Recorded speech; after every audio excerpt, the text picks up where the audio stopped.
Good evening and welcome. Wherever you are across the globe, thank you for joining us to acknowledge and celebrate 70 years of international volunteering.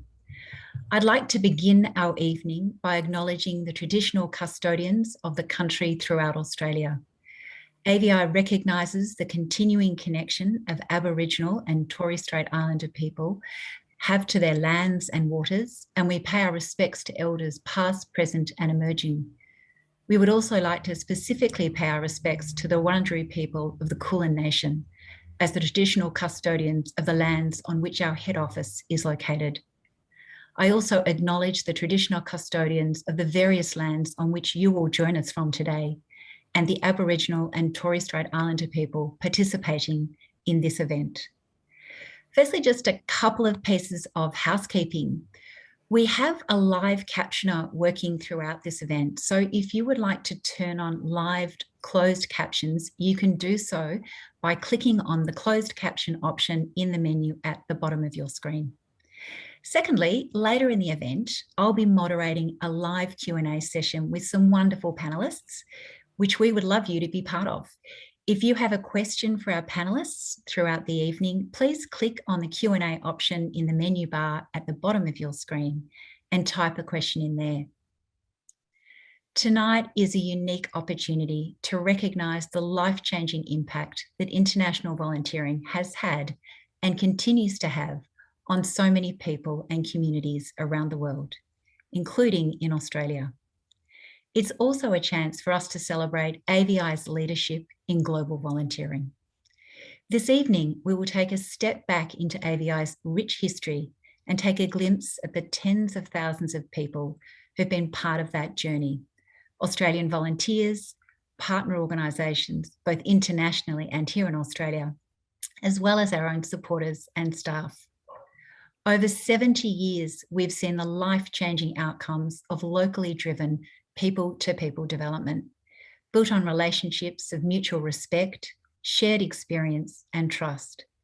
While AVI's work has grown to include a wide program of work across the decades, our heart is still firmly in our volunteer beginnings, reflected in our passionate support and management of the Australian Government's Australian Volunteer Program.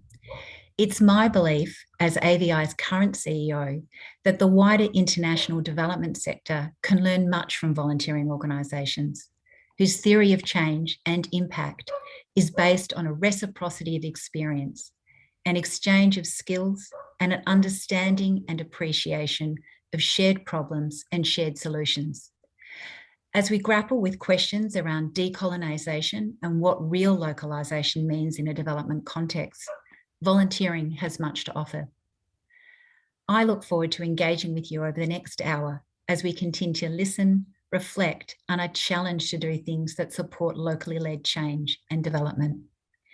It now brings me great pleasure to introduce AVI's Chair, Cathy Townsend.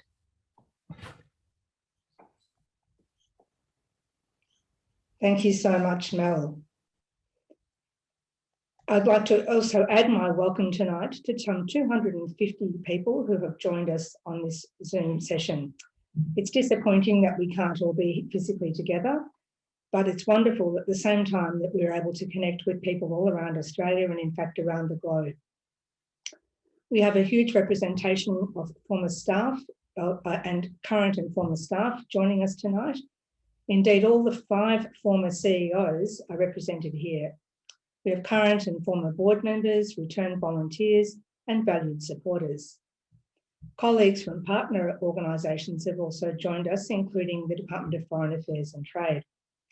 And it's particularly special to have 3 of Herb and Betty Feith's family with us as well. As we celebrate 70 years of international volunteering, there's much to reflect on and to celebrate. AVI has always been a purpose-driven organisation, characterised by people committed to working in partnership, learning from each other, striving to make a difference. That's what motivated me to volunteer in the late 1970s, and it continues to attract staff, volunteers and partners to join us on the journey. But while the purpose has remained constant, the shape of the organisation has changed considerably. From relatively small numbers departing on assignments once a year, we now, COVID permitting, have multiple departures a year, facilitating hundreds of volunteers working across 26 different countries. From an organisation that had a single offering, AVI now has a range of programs and services with new ones coming on stream. A particular success in this COVID period has been the remote volunteering program, which has really flourished. While the relationship with the Australian government has always been and remains an important one, we've also expanded the network of partners with whom we collaborate, including contractors, donors, and other NGOs. But a key to our success and longevity are the many long-standing relationships with those thousands of partner organisations across indeed 89 countries who have trusted us to help them reach their development goals over the last 70 years. At a time when the geopolitical climate is tense and for many borders are closing, the increasing numbers of Australians wanting to be part of our programs is indeed inspiring. I believe that AVI does an amazing job and its work now is more important than ever. It brings me great pleasure now to introduce the video put together by AVI's own Ali and Steve Packer, which tells the story of where we've been and where we're headed as an organisation. As Mel said at the end of the video, she'll be joined by 5 very special guests who appear in the video for a live Q&A. Do enjoy it.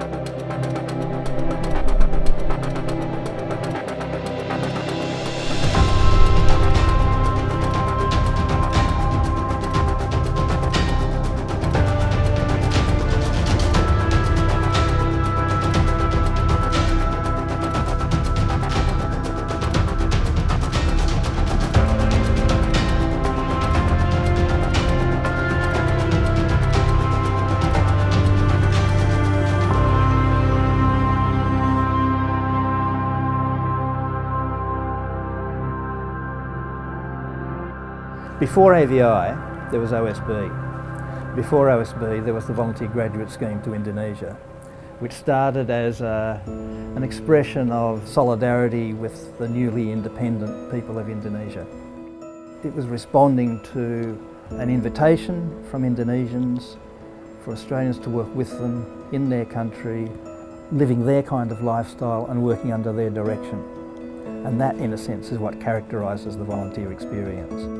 When I came to the organisation in the 60s, I came out of an organisation which was very much about experiential learning. And the idea was that people must take responsibility for their own lives and you build from the grassroots up.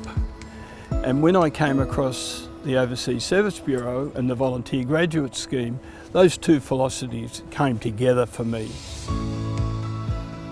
The Overseas Service Bureau was set up by some of the same people involved in the Volunteer Graduate Scheme and embodied those same principles, and it was set up to expand a program like that to more countries than Indonesia. So it very quickly expanded in terms of number of countries, numbers of volunteers, diversification of activities, many projects were being run, and it was also a time of innovation. The program has expanded greatly, not only since 1951, but particularly over the last 20 years, where we've seen a significant increase in the number of volunteers and the range of work that the volunteers do. We've also seen significant development in our in-country offices, our in-country team capacity, and our ability to support partner organisations. AVI was developing their country offices overseas. I was heavily involved in the training of local staff in Solomon Islands, PNG and Fiji, as well as the North Pacific, as more officers recruited staff. Australian Volunteers International were setting up offices around the world at that point, so the opportunity to actually go over there and start to look at how we would establish a presence in the Middle East and having the opportunity to negotiate with the government of Jordan on how we would set up an office and get registration and look at the most effective way for us to work in those contexts was a big learning and a big responsibility to look at how we would establish ourselves and what our role was, you know, what the specific need was and why we were setting up an office, not just to assume that was the best thing to do.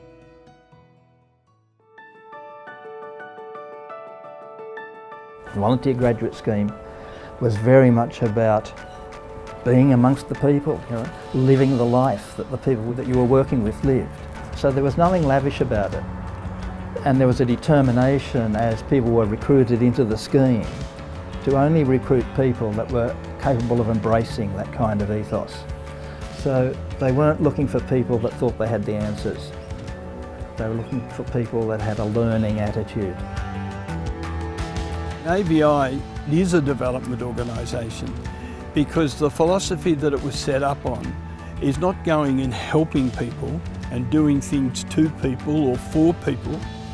It's going and working with people and walking alongside people. We have to know how to help the people. You cannot just bulldoze yourself into a situation. You cannot be dogmatic, cannot be arrogant. So you have to know how to win over, if not the respect, if not the trust, at least the agreement of the people in charge, so that you can do work and deliver aid to the people. The AVI was very unique in that regard. They start with training in Melbourne, introduction to the country, to the culture, to the politics, to the sociology, economic. They learn about about sensitivities of cultural differences, to always let local people in the communities to be on the driver's seat, to empower them, to support them, and not trying to lead them. AVI's approach to partnerships, mainly through mutual respect and listening, is critical because the decisions about what to improve, where to build capacity and what kind of future you're creating on the ground is the decision for those organisations and their community. It's not our decision to make. We don't understand the community in the same way that they do locally. Change has to come from locally identified needs with locally identified solutions.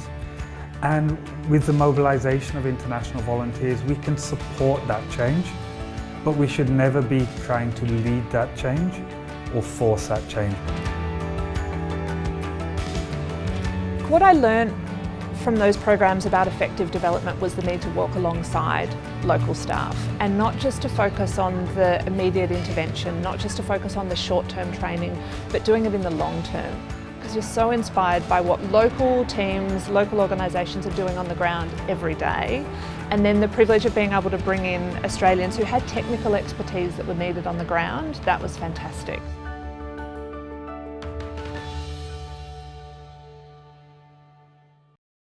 In January 1975, I was assigned to go to the Goroka Hospital to be in charge of the pathology lab there as a medical laboratory scientist.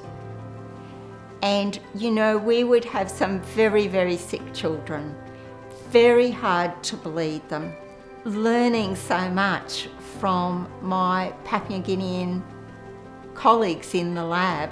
I had an old man Waiyaki who didn't speak English, who worked in the lab in his bare feet, but he could take blood out of a stone. And so being able to diagnose their diseases and treat them so that they would live, what a privilege and what a joy for me. One particular memory that comes to mind was the work that we did in Lebanon. Watching their playgroups develop that went from having a physiotherapist to an occupational therapist to a youth worker was really great, and it increased a sense of solidarity because people are living in really difficult situations, and we had volunteers living in the refugee camp.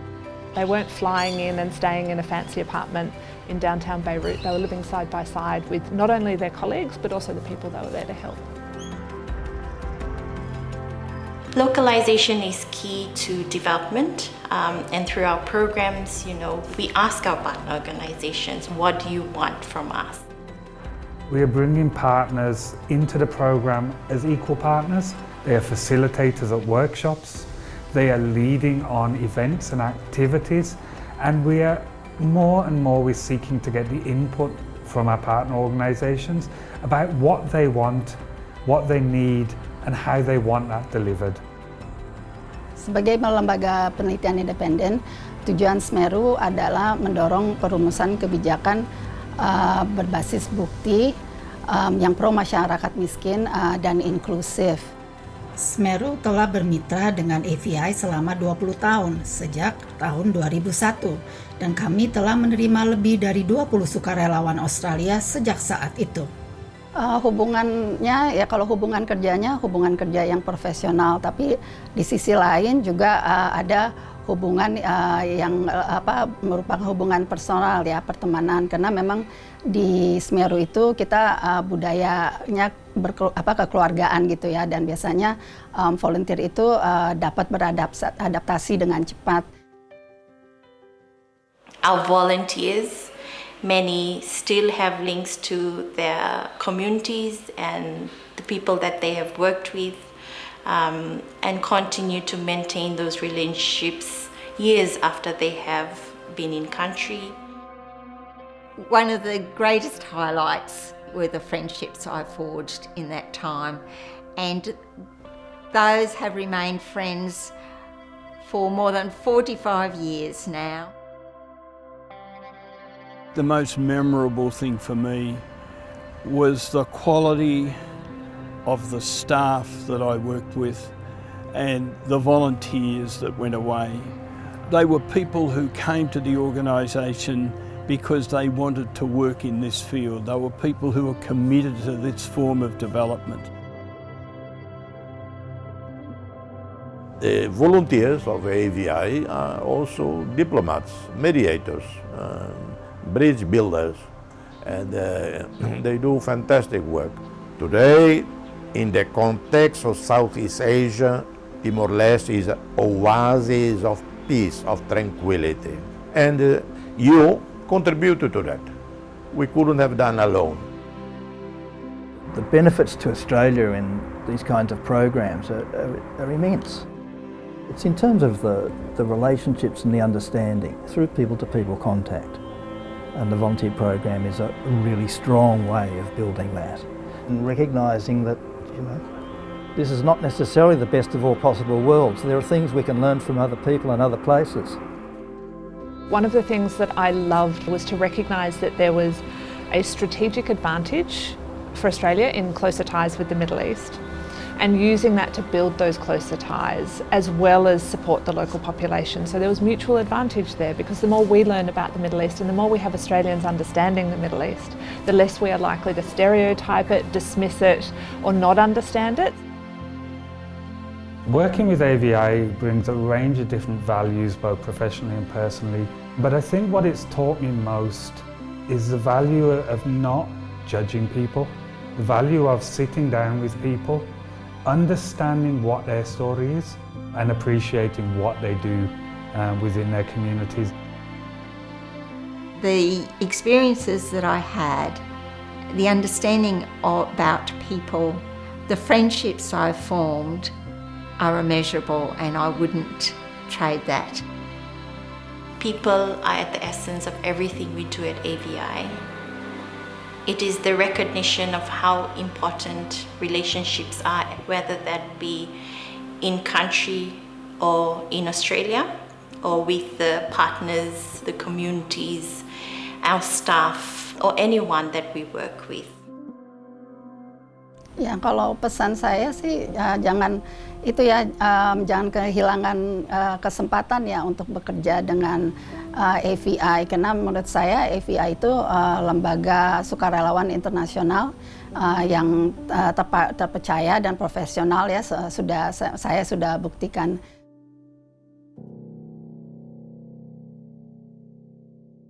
Everyone has a human right to determine how they live and how their community lives. It's very clear through the work that we do today. The foundations were laid in the basic values and principles that were put in place in 1951. And that was around partnership, it was around respect, it was around relationships, and that very much remains today. It was curiosity. We really wanted to know. We wanted to know our neighbours, we wanted to know what made them tick, and we wanted to share in their life. You can only be a good volunteer if you want to learn. The word volunteer conjures up someone doing things for nothing. That's not what volunteering's about. Volunteering is about going and living and working alongside and being alongside people of a different culture and learning from them and working with them. People who in the main understand they're not going there to change the world for these people, but it'll change their world.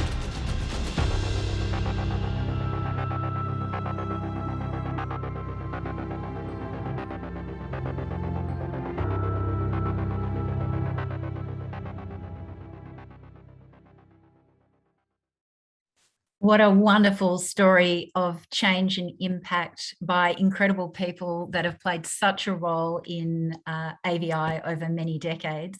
It is my absolute privilege now to introduce you to some of the wonderful stars from our video. Kiji, Bill, Robin, John and Peter, welcome. Thank you so much for joining us.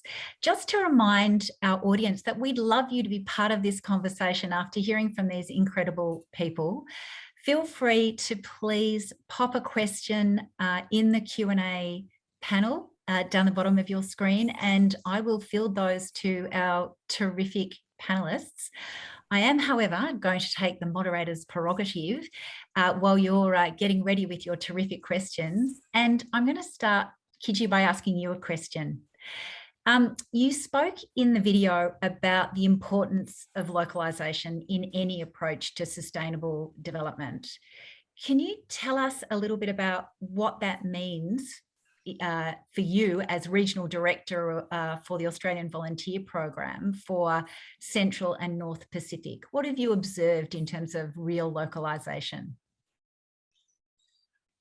Thanks, Mel. I think Vicky and John said really well in the video in that, it's about walking alongside with our partner organizations, listening and talking to them about what their needs are.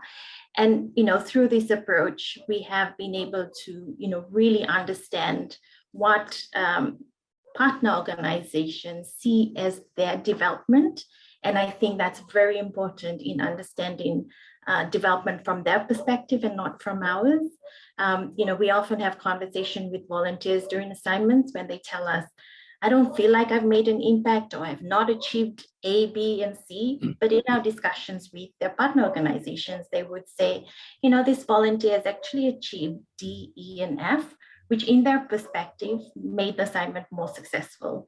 We have a wonderful local country staff that provide a lot of the local perspective to help volunteers understand the local context, knowing what the local decision-making structure is, what the hierarchy is, or what the relationships are in country, or the culture is not something you can find online most times. And, it's very valuable for volunteers while on their assignment.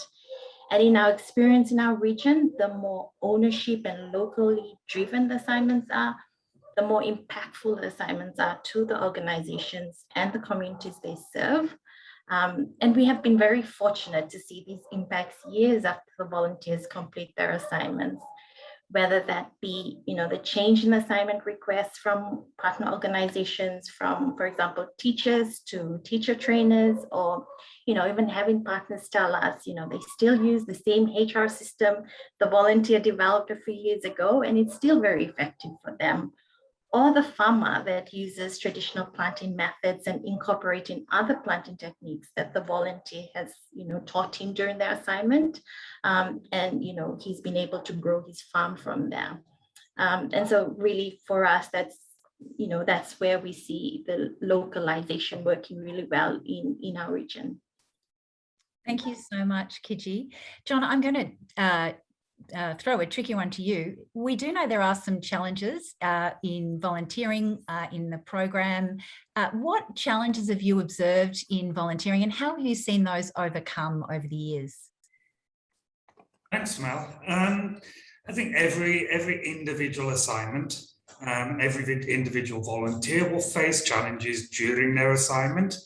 And really what we've learned over the years is building up a foundation, building up a knowledge and understanding of our partner organisations and our volunteers, understanding where some of those challenges may occur and why they may occur, to build up communities of practice between the volunteers and our partner organisations, and allow them to, rather than a programme team stepping in and trying to resolve problems on behalf of the partner organisation or the volunteer, is allow them to work through that together, to look at possible solutions, allow time. Time is an important aspect of addressing challenges. Challenges are rarely addressed immediately or resolved immediately. So allowing time for volunteers and the partner organisation to work through challenges.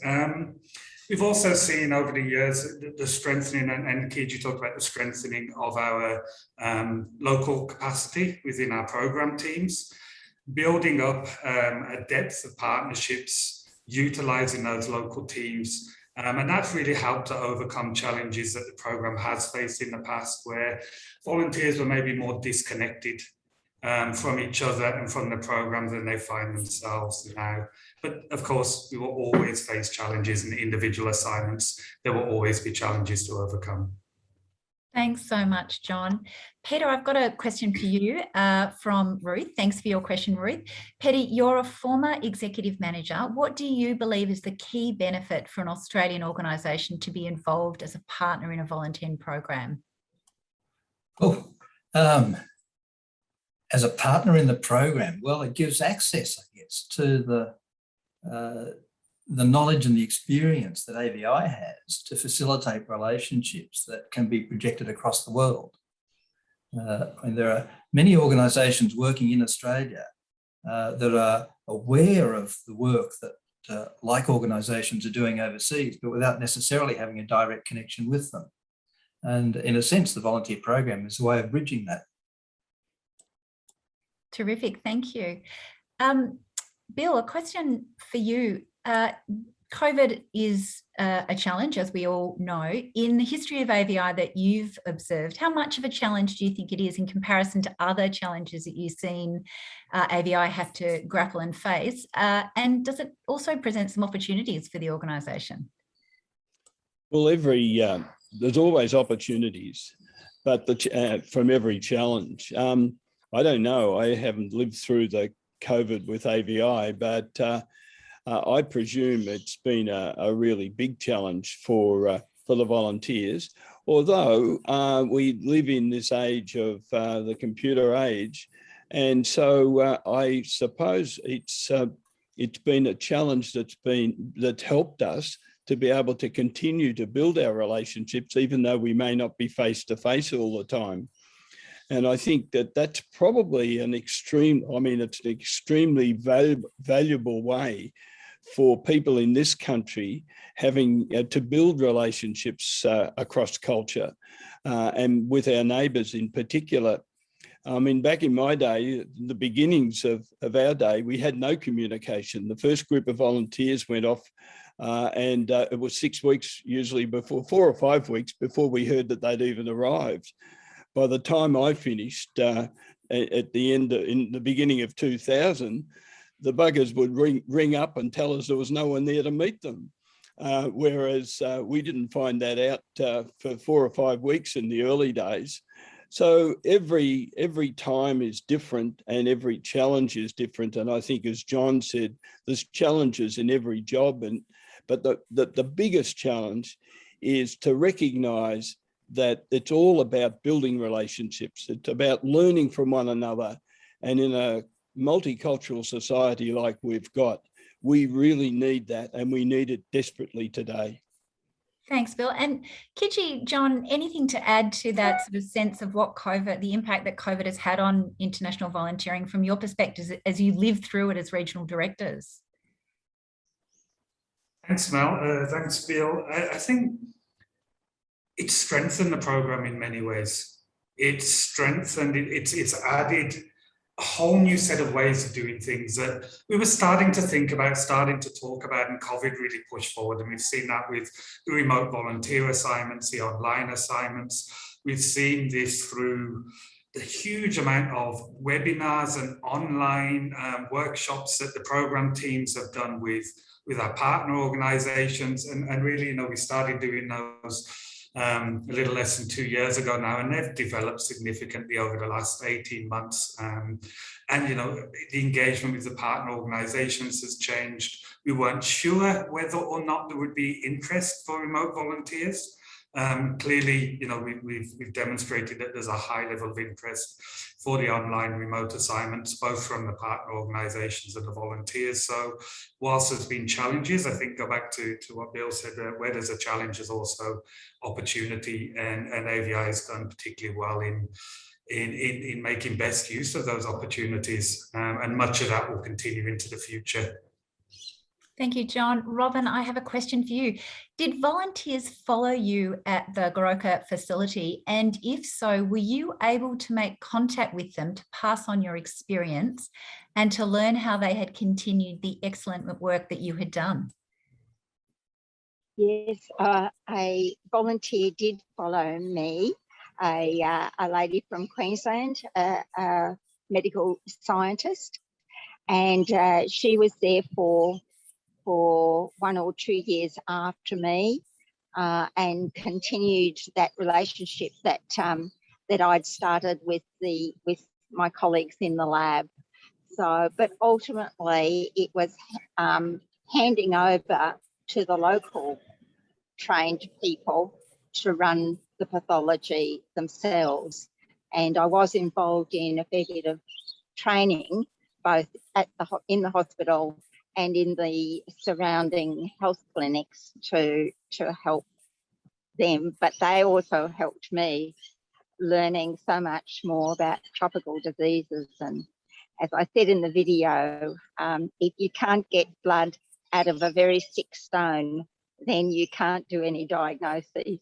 So there was a lot of things that I learned from the local people, and I'm sure my colleagues would have followed on and learnt a lot too.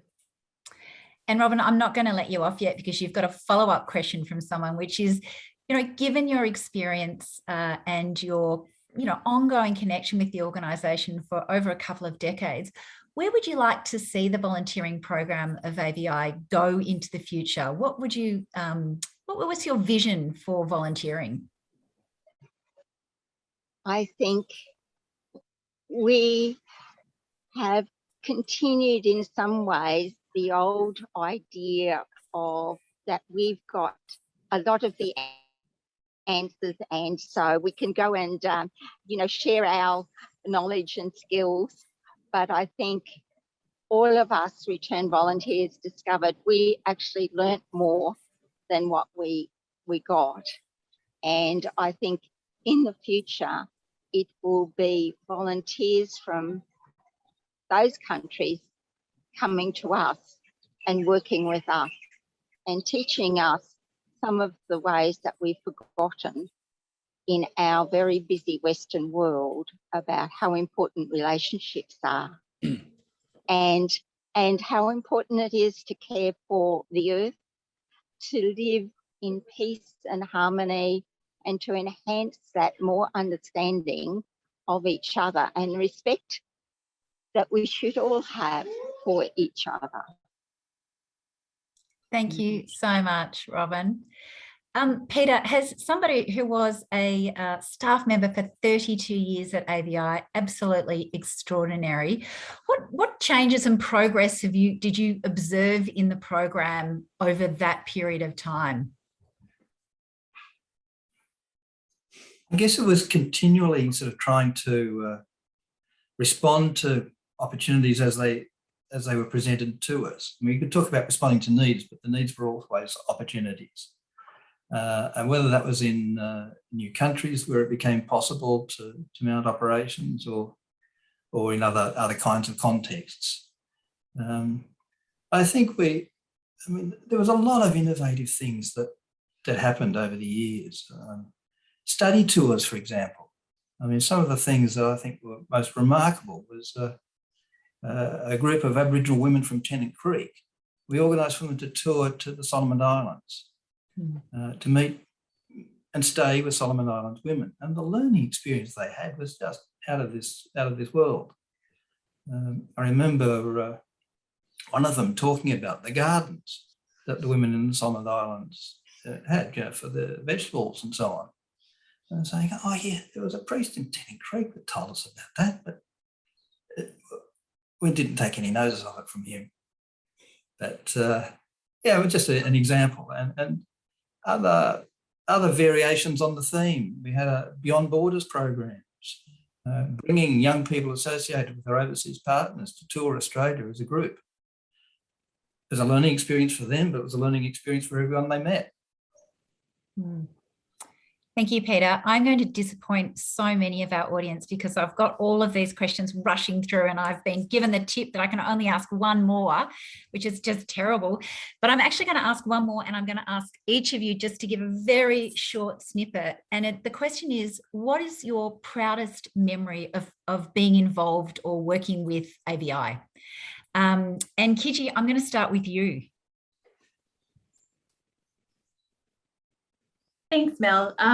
There's so many proud moments for me, but I think one that always keeps coming up is, you know, the relationships we formed with our partners and just having a partner organization, you know, just drop by for a cup of tea or just, you know, just meet us at the airport and talk about the wonderful things that volunteers have done or, you know, just interest. For me, that's always a proud moment. Thank you, Kiji.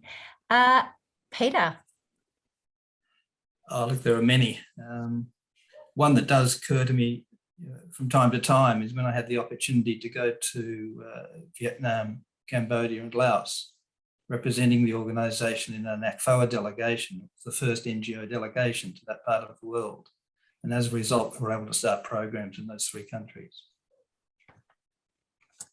It was a special significance for me because of my generation, I guess, having not been conscripted to fight the war. But being very much engaged with that as an issue. Thanks so much, Peter. John? I think as Kiji and Peter said, there's many highlights and many things to be proud of. I think for me, it's when I look across the teams in my region, I look across the country offices, I look across all of our extremely talented staff who work every day to provide support to POs and volunteers. And it's incredible to watch them work. It's incredible to work alongside them. So I think that's what makes me most proud. Bill. I think I have to say something the same as John. I mean, my proudest moments was the team, the family, the staff that I had the privilege of working with throughout the years that I was there. It was an incredible family. It was an incredible group of people who absolutely committed and dedicated. And I think while there are plenty of other proud moments in other countries and so on, that'd be my proudest time in the organisation. Thanks so much, Bill. And Robin, as one of our wonderful return volunteers, you get the last word on this. I think living and working with the people and the friends that I've had for the last 45 years, living and working in the hospital, Goroka and Mount Hagen, and living in nurses' quarters, living in and working at the refugee camp and travelling in this old ambulance to and fro, and the honour of being on the committee for 9 years. And seeing the other side of the organisation and the complexity that's required to ensure that volunteers have this opportunity of a lifetime. And that was immensely honourable, a great honour for me to be part of that. Thank you. Thank you so much to each of our panelists. It's been a wonderful conversation. I know we could keep going. I would love to keep going. I really appreciate you engaging with us tonight, and to our wonderful audience, thank you so much for your terrific questions. It's now my absolute delight to hand back to our chair, Kathy Townsend, who will announce a very special new staff award for AVI. Thanks, Kathy. Thanks, Mel. Thank you so much, Mel. Tonight I have the honour of actually presenting 2 awards, and 2 it feels completely inadequate when we think of the hundreds and thousands of people who've been through AVI and the enormous effort that they've put in, and the legacy that they've left that we're still fortunate to be able to build on. But in fact, there are 2 special people tonight that I would like to acknowledge. And the first one is called the Macca Award. You probably haven't heard of it because it's the first time it's actually been presented tonight. And it honours the life and work of Dr. Ian MacDonald, much better known to everybody in AVI as Macca. And can I say a special thank you to Macca's wife Anne and his son Angus, who are here tonight. Macca's connection with AVI began when he volunteered in the Solomon Islands as a maths teacher in the mid-1980s, and apparently he ended up as the school handyman and fixed the electrics and the plumbing and everything else along the way. Pretty typical volunteer assignment, really. He returned to Australia in 1988 and took up a role with AVI and stayed, in fact, with us for 31 years until his death in October 2019. Macca held more than a dozen roles, I think, in the organisation, but one of his probably most well known for was his self-appointed appointment as Keeper of the Faith, or the guardian of AVI's culture. If the organisation deviated one tiny bit from its values or principles, Macca would be the first one to point it out and to inform those who needed to know. And indeed, as chair of the board, there were a number of occasions when Macca felt obliged to tell me, and it was always extremely valuable insight that he provided. Some described him as the spirit level of AVI for this particular role. Macca lived and breathed the principles of AVI. He embodied the spirit of volunteering, and even more so, he absolutely understood the principle of development and the importance of building relationships.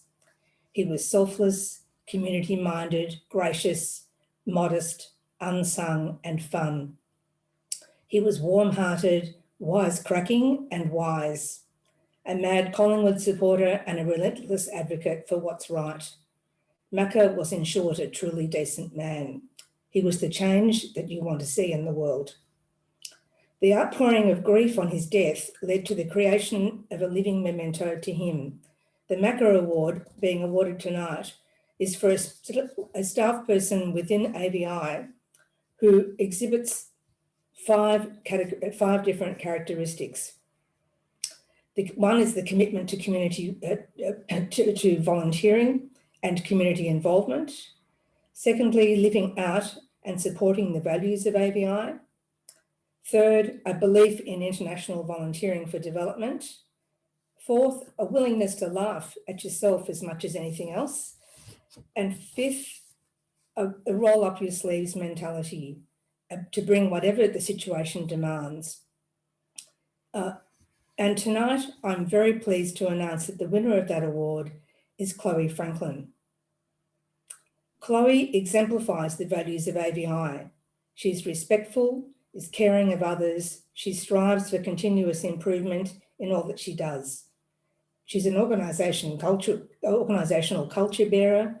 She's responsive and engaged, and nothing is too much. While working at AVI, she's also studying international development. She's committed to the sector and to learning. She has an absolute heart for the work of the organisation, but also the way in which we do the work. As a recipient of the inaugural Macca Award, Chloe will receive a gift voucher and will also have her name listed as the very first on an honour roll that will proudly be displayed at AVI, where the names of future recipients will be listed. Can I ask you to give us an electronic clap of the hands for Chloe? And we're going to pass to Chloe now, who's going to say a few words. Thanks, Chloe. Wow. Thank you so much, Kathy. I really don't know if I can properly express my gratitude in being awarded this incredible honour. I would like to firstly acknowledge Anne and Angus, Macca's wife and son, who are tuning in tonight. I'm lucky enough to have met and worked with Macca, as I know a lot of you have, and so I understand the privilege and the honour it is to receive an award in his name. Macca was fun, intelligent and inspiring. An avid Collingwood fan, a teller of AVI history, and a frequent lunchtime quiz attendee, particularly when the periodic table was involved. We all miss seeing him at the famous AVI lunchroom table, and accepting an award in his name really does mean so much to me. I also wanted to recognise the hard work of all previous staff and supporters of AVI who have got us to where we are today on our 70th anniversary. Finally, I wanted to give a huge thanks to my AVI colleagues in Australia and overseas. AVI is such a special place to work, and the community I have here means the world to me. Thanks for nominating me for this special award and for all of the wisdom, friendship, support and laughs you've all given me, particularly over the last 18 months. The past 3 years at AVI have been some of the best, though it was always only going to go uphill since I started my first day on the ground after falling over in front of so many of you. You're a bunch of intelligent, kind, beautiful people, and I'm really excited to see what we do at AVI in the future. Thank you so much. Thanks, Chloe, and thank you for such lovely words. My next award, which I would like to present now, is a Life Membership Award. The Life Membership for AVI is awarded to an individual who has contributed a significant or an extraordinary amount in a number of different ways. And tonight, I'm very pleased to be able to announce that the Life Membership is going to be awarded to Peter Britton. Peter, I think I can see the award. We normally would have handed it to you, but I think we've express posted it, so it's up there on top of your filing cabinet. Not in the pool room, I see, but that's okay. Peter, Peter's involvement, as you heard earlier, has basically scanned 32 years with AVI.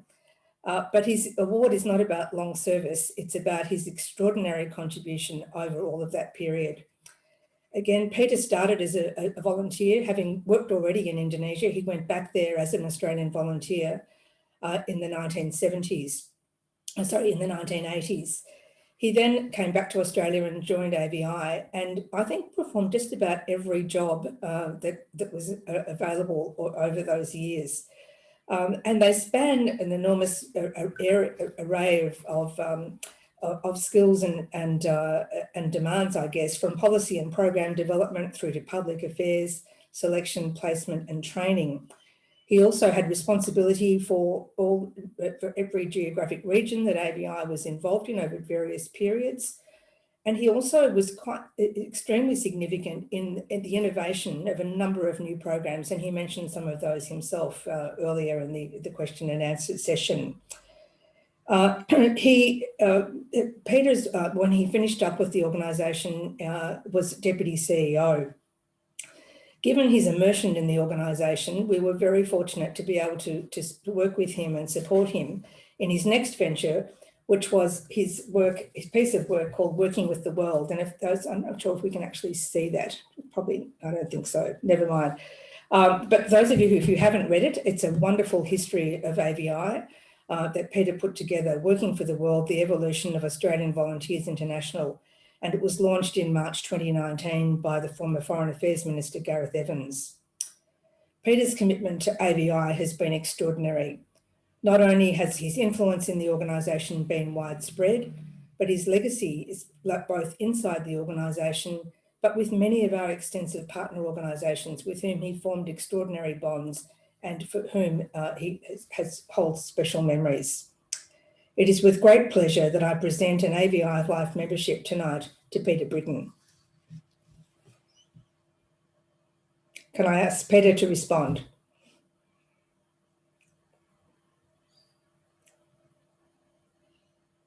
And Peter, I have to say, you're on mute.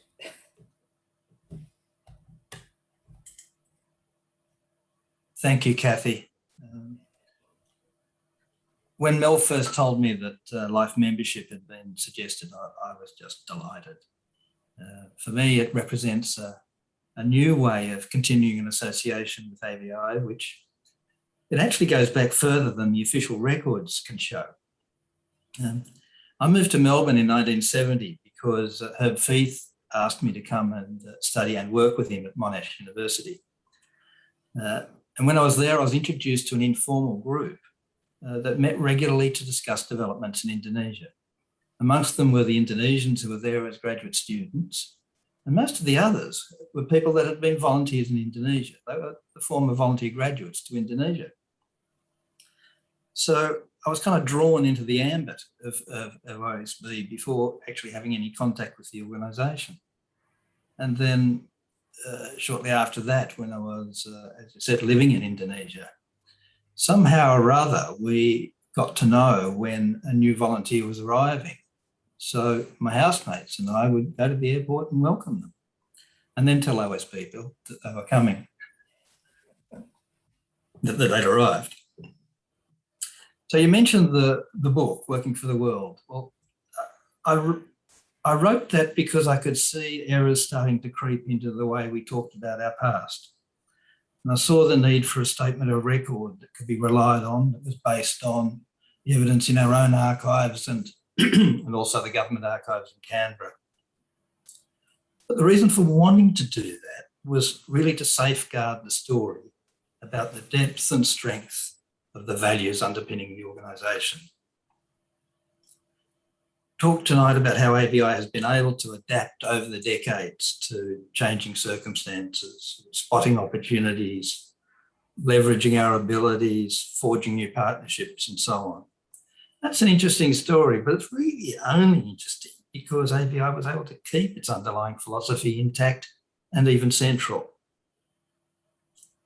And I guess the expression of that philosophy is not confined only to traditional volunteer programs. We're seeing it now in different ways.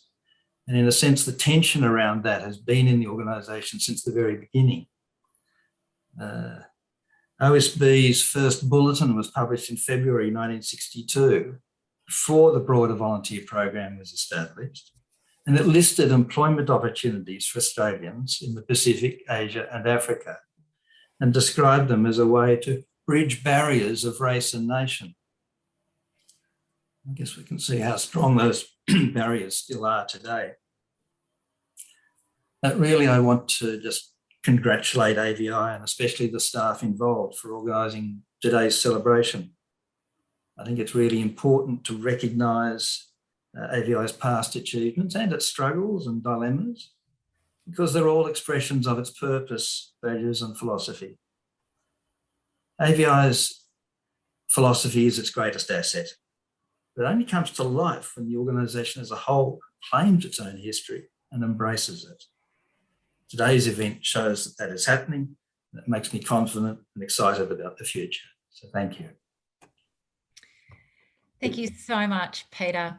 I think you'll all agree that Peter's commitment to AVI truly has been and continues to be lifelong.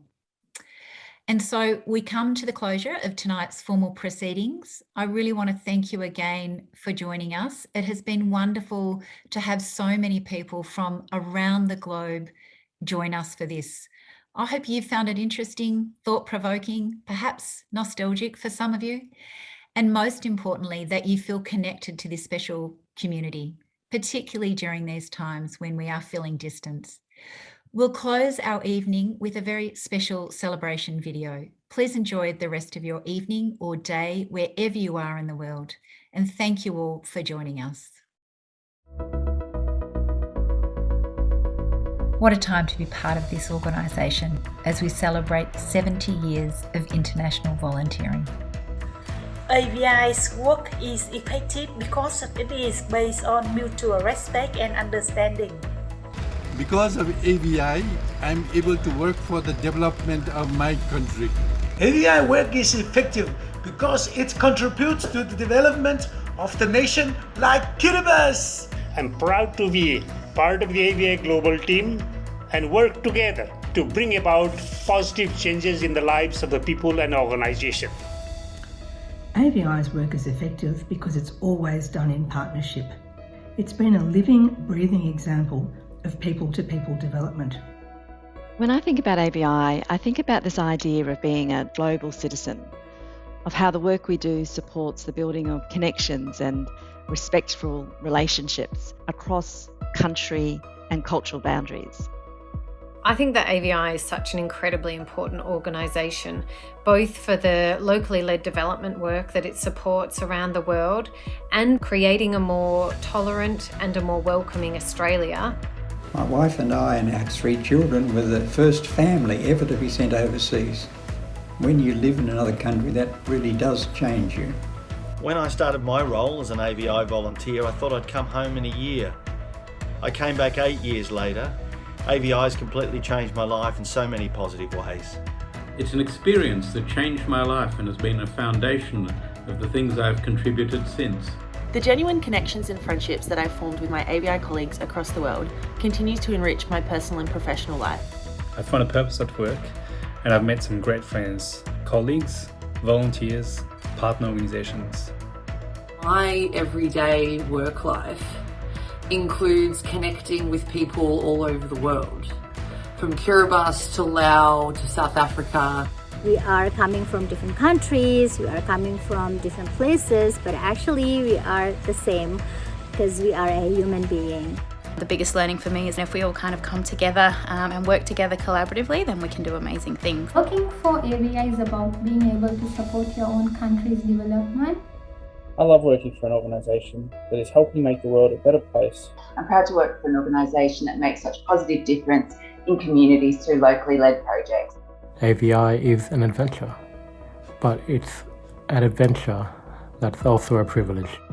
AVI is effective because of its amazing people. For all the people-to-people connection and partnerships developed over the last 70 years, congratulations and Tashidalek from Bhutan. Congratulations from us here at Tana Coffee in Vanuatu. I thank you for supporting organizations from all around the world and bringing people together. Thank you, AVI, for all that you are and all that you do. AVI understands that people-to-people development brings the most sustainable change. Here's to another 70 years of AVI. I'm honoured to be a part of a great team. Love AVI. Happy 17th anniversary AVI! Happy anniversary AVI! Thank you so much AVI and happy anniversary!